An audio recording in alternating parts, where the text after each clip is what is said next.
Walaupun Cristiano Ronaldo kemarin habis podcast menganggap Piala Dunia itu nggak begitu menjadi prioritasnya, tidak menjadi tolak ukur dia untuk menjadi goat seperti King Leo. Tapi ya, siapa yang nggak mau menangkan Piala Dunia, teman-teman? Halo semuanya, selamat datang kembali ke channel Merah Biru, channel yang khusus membahas tentang FC Barcelona dan dunia sepak bola. Ya, teman-teman, sekarang lagi jeda internasional yang mana klub-klub lagi libur dan juga FC Barcelona lagi libur. Makanya kita akan sesuai janji kemarin, kita akan membahas negara-negara untuk persiapan Piala Dunia 2026.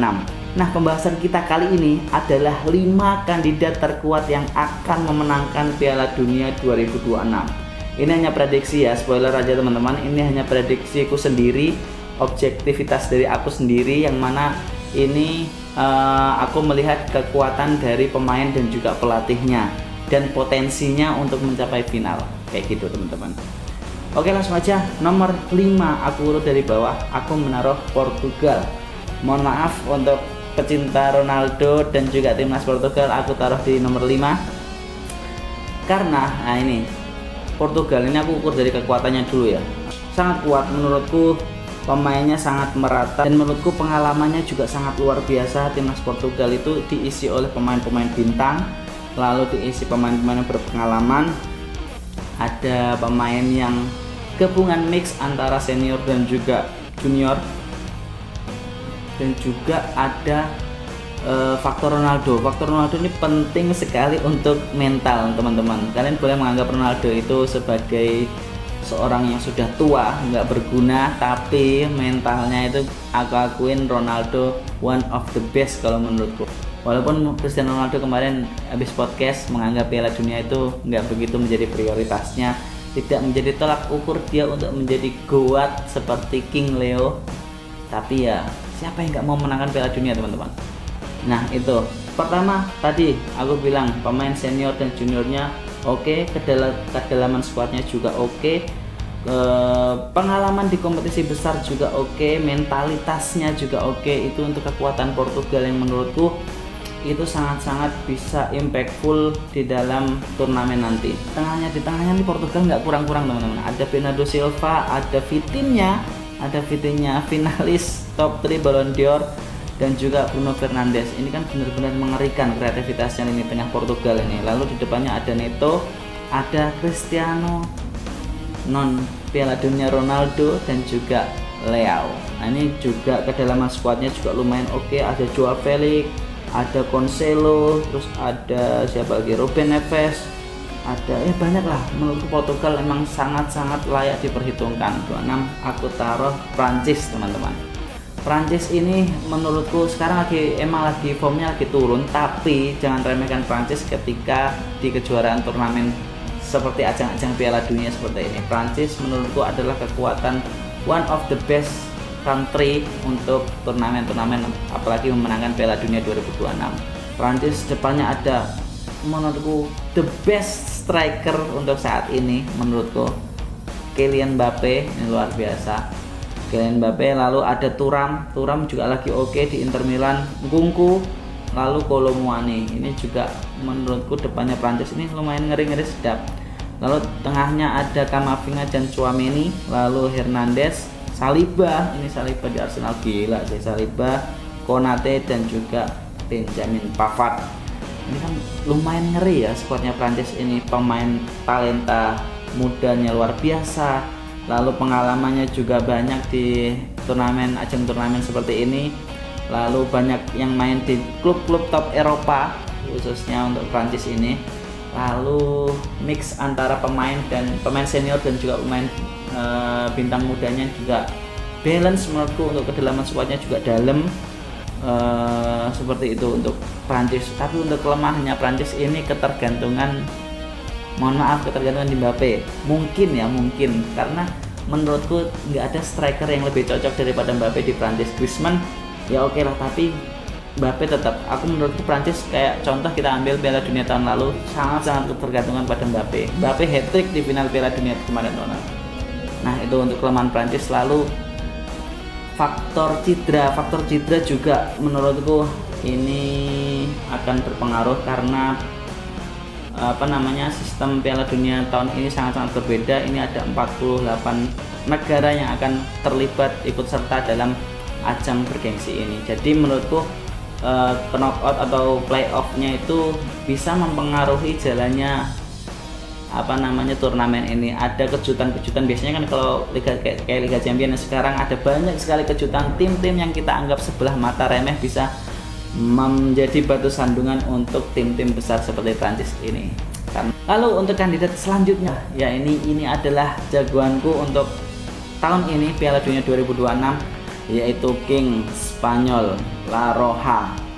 Ya, Spanyol ini menurutku ini diisi oleh talenta yang luar biasa, talenta muda. Kita lihat dari line up-nya ini nggak kurang-kurang, tapi full diisi oleh talenta muda. Ini di belakangnya ada Unai Simon, lalu ada back-backnya itu ada Dean Huijsen, dan juga yang senior itu Carvajal, nggak tahu masih dipanggil apa enggak itu. Lalu ada siapa yang Atletico Madrid itu, Lenormand. Lalu ada tengahnya ini juga ngeri, Spanyol tengahnya masih ada Pedri, ada Dani Olmo, ada Rodri. Nah teman-teman, Rodri, lalu Fabian Ruiz, Moreno, Gavi, Zubimendi, ini luar biasa. Fullback sayapnya ada Carvajal kalau nanti masih dipanggil, lalu ada Cucurella juga mengerikan kalau lagi di timnas. Kalau lagi di Chelsea mohon maaf ya, fan Chelsea agak kurang. Depannya juga Lamine Yamal disandingkan dengan siapa namanya si pengkhianat dari Atletico Bilbao itu, William. Nah, Nico William. Lalu ada depannya ada Morata dan Oyarzabal. Ini menurutku sangat-sangat seimbang. Timnas Spanyol ini sangat-sangat seimbang. Nggak begitu menonjol pemainnya, cuma kolektivitas timnya ini luar biasa untuk timnas Spanyol. Kekurangannya ini menurutku ada di mental, terutama karena pemainnya banyak diisi oleh pemain-pemain muda. Lalu kalau jam terbang kita agak 50-50 ya, karena kita lihat di Euro kemarin Spanyol diisi oleh pemain-pemain muda, masih tetap top of turnamen, memenangkan Euro kemarin yang Lamine Yamal dan kawan-kawan.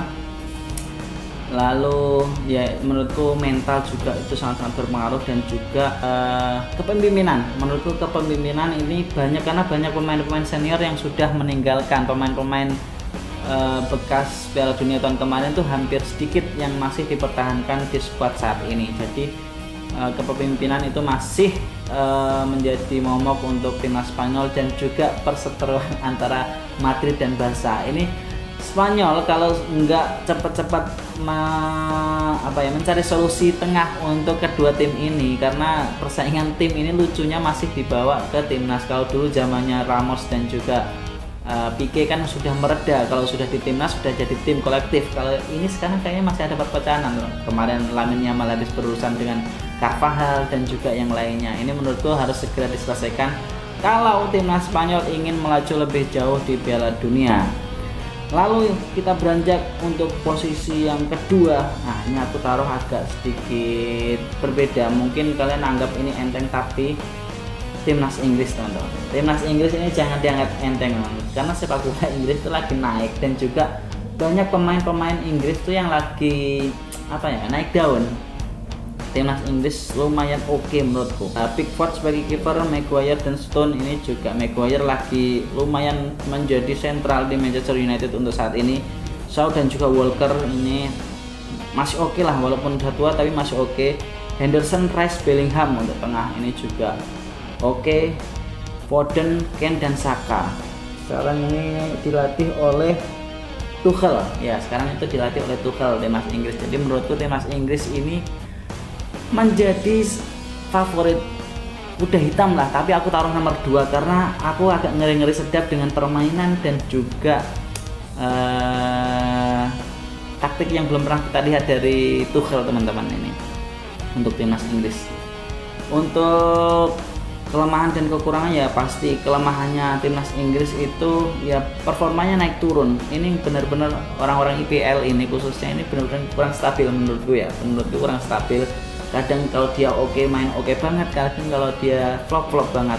Karena ini sekali lagi aku tekankan, ini adalah permainan yang ini adalah turnamen yang diikuti oleh 48 tim. Jadi sangat-sangat panjang untuk perjalanan turnamen ini menuju juara Piala Dunia. Jadi itu menurutku menjadi momok untuk timnas Inggris, karena kalau seandainya dia nggak selamat di playoff ya sudah nggak ada chance lagi, menurutku seperti itu.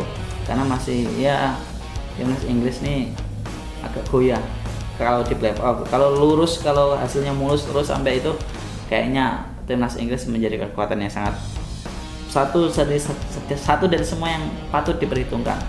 Dan yang terakhir ini adalah sang juara bertahan kita, Argentina. Menurutku masih menjadi top of kandidat untuk memenangkan Piala Dunia 2026, karena ini mereka main di Amerika sendiri. Jadi untuk suhu dan kondisi mereka sudah lumayan bisa menyesuaikan.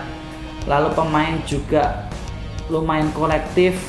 Pemahaman taktik dari Scaloni itu juga sudah dipahami oleh pemain-pemainnya. Jadi tinggal meneruskan, tinggal mengimprove atau memperkuat aja untuk sistem atau permainan yang sudah diterapkan Scaloni dari kemarin.